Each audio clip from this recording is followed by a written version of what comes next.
Un mot en début de séance pour souligner que ce week-end, il s'est quand même passé quelque chose de très particulier dans notre pays, une mobilisation citoyenne inédite.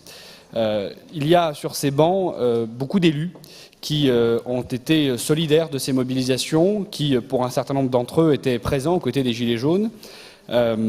Évidemment, il n'est pas ici, dans cet hémicycle, de notre rôle de récupérer cette mobilisation, mais il est important de dire qu'il y a dans le pays une exaspération, une colère qu'il faut entendre. La minimiser serait irresponsable et c'est évidemment notre rôle, notre vocation que d'essayer de comprendre, d'essayer d'anticiper, d'essayer de trouver des solutions concrètes.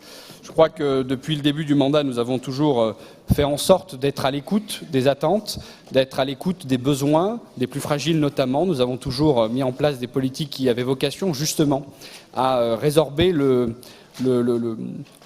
fossé qui se creuse parfois dans notre pays et dans notre région.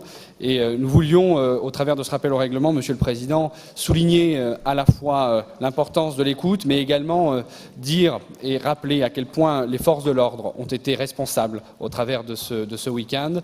Ils ont réussi à la fois assurer la sécurité de tous et avoir une pensée, néanmoins, pour les personnes qui ont été victimes de ces mobilisations, victimes collatérales, entre guillemets, et également dire et avoir une pensée pour tous ceux qui travaillaient ce week-end et qui ont été empêchés, les commerçants, un certain nombre d'entreprises qui ont été mises en difficulté par ces mobilisations, et évidemment dire que la région des Hauts-de-France doit être aux côtés de tous ceux qui, évidemment, se défendent, essayent de porter un certain nombre de préoccupations et d'inquiétudes, mais également aux côtés de ceux qui travaillent. Et, Monsieur le Président, c'est ce que le groupe UDI Union Centriste voulait dire ce matin, rappeler la mobilisation, rappeler notre rôle d'écoute, mais également penser à ceux qui, au fond, peuvent souffrir de ces mobilisations. Et nous comptons sur la région des Hauts-de-France et sur l'exécutif pour écouter et répondre à cette inquiétude. Merci. Le règlement.